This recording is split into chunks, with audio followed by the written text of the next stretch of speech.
You know, some of the most advanced science in the world is happening right now on a scale you can't even see. Nope, it's not in giant telescopes or massive particle colliders. It's happening on the invisible, microscopic landscapes of the surfaces that surround us every single day. So let's dive into this hidden world, because what's going on there is literally changing everything. Think about it for a second. Why does one part in an engine fail after a year, while another one just keeps on going for a decade? Or why does a medical implant sometimes cause an infection, but other times it works perfectly? It's a really basic question, but it's at the heart of how our modern world is built. Well, believe it or not, the answer is quite literally only skin deep. We're talking about the surface, that super thin top layer where all the action happens. It's where a material meets the outside world, and it's where the battles against wear, rust, and germs are either won or lost. Okay, so our first mission is a big one, fighting back against the constant forces of decay and breakdown. You can think of this as us engineering microscopic armor for everything from the tiniest gears to huge industrial parts. So at first glance, a standard piece of metal looks perfectly smooth, right? But if you could zoom way, way in, you'd see what's on the left, this whole landscape of tiny peaks and valleys. And those are the weak points. Those are the starting lines for cracks and corrosion. Advanced finishing, what you see on the right, isn't just about polishing. It's about completely re-engineering that surface to be incredibly smooth, dense, and way more resilient. So just how tough can we make things? Get a load of this number. Negative 762.6 megapascals. Now, that's a unit of pressure, and what it means here is just incredible. Using a special technique on steel, scientists create what's called compressive stress right on the surface. Imagine squeezing a sponge. It's already compressed, right? So it's much harder for something to poke a hole in it. That's exactly what this does to the steel. It creates this invisible shield that actively pushes back against cracks, making it unbelievably tough. And hey, this is not a one-size-fits-all kind of deal. Different materials need different kinds of armor. For steel cutting tools, a wild multi-layer coating can extend their working life to almost 15 minutes straight. That's a massive leap in manufacturing. For something like magnesium, which loves to corrode, a special hybrid coating slashes corrosive ion release by about 90%. And for a soft metal like aluminum, a process called micro-arc oxidation can make its surface harder than 1400 on the Vickers scale. I mean, that's harder than many types of steel. We're giving common materials these targeted, almost superhuman properties. But what if this armor could do more than just stop things from breaking? For our next mission, we're going to shift gears from industrial strength to human health. We're talking about surfaces that don't just protect objects, they protect us. So how in the world do you give a normal surface antibacterial powers? Well, one of the cleverest ways is through something called microencapsulation. You take a natural germ fighter, like tea tree oil, and you wrap it in a teeny tiny protective shell. Then you mix millions of these little capsules into a paint or a coating. It looks and feels totally normal, but now it's got this hidden, long-lasting defense system just waiting to fight off germs. And the results are, well, they're just stunning. Check this out. In a study looking at E. coli on a titanium surface, the exact kind used for medical implants, they applied a special silver-based coating.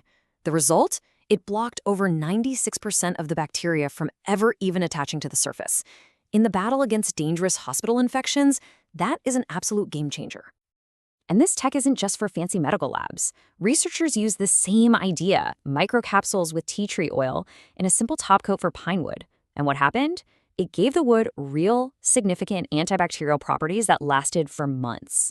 All of a sudden, everyday things like furniture, kids' toys, even building materials can have their own built-in defense system. Okay, so we've covered strength and health. Our third mission is all about performance. See, a perfectly engineered surface isn't just strong, it's also incredibly efficient.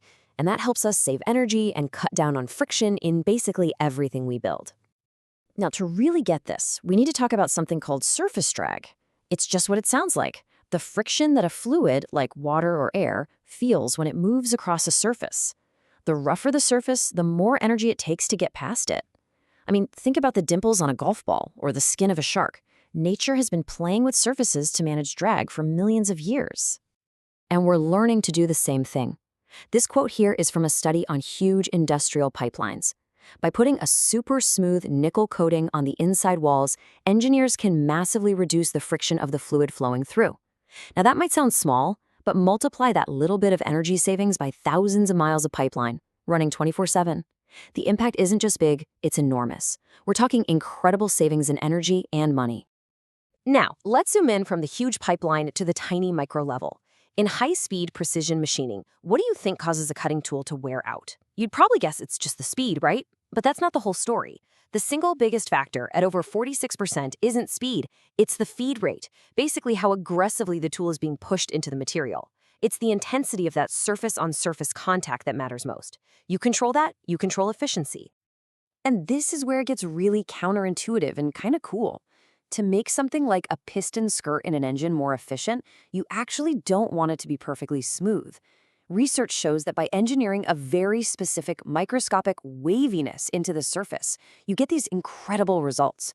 The right pattern helps the final coating stick better, and one study found that getting the width of these tiny waves just right reduced friction by 27% and wear by 26%. So it's a structured surface, not just a smooth one, that wins the day. All right, for our final mission, we're going beyond just strength and efficiency. We're heading into the realm of the extraordinary. This is where surfaces stop being just passive layers and start getting what you can only call superpowers. So take a look at this. It's a piece of clear resin fresh off a 3D printer. It's supposed to be an optical part, like a lens, but you can see the printing process leaves it all rough and cloudy. It's basically useless for controlling light. But then, after one incredibly simple step, just a quick dip in a coating made from the same stuff, bam, the surface flaws just vanish, and the part becomes almost perfectly transparent. How smooth is it? The final surface roughness is just 5 nanometers. To put that in perspective for you, a single human hair is about 80,000 nanometers thick. This is an almost atomically perfect surface, created with a dead simple technique. It just transformed a rough prototype into a working optical part. Wow. And what if a surface could actually communicate with us? That's the idea behind this new thermochromic coating for wood. It doesn't just protect it, it gives it all new abilities. It changes color with temperature. It's crazy hard, rated 6H, which is way harder than your standard varnish. It sticks perfectly, and it even makes the wood more impact resistant. This isn't just a coating anymore, it's a total transformation. It turns a simple piece of wood into a responsive, smart material. So when you put all of these missions together, a really powerful idea starts to take shape. The future of material science, of engineering, of medicine, it's not just about inventing some brand new wonder material from scratch. It's about taking the materials we already know and use every day, steel, aluminum, wood, plastic, and unlocking the incredible hidden potential that's been lying there all along, right on the surface. By mastering this invisible world, we can make everything stronger, safer, more efficient, and yeah, even smarter. It really leaves you with a fascinating thought, doesn't it?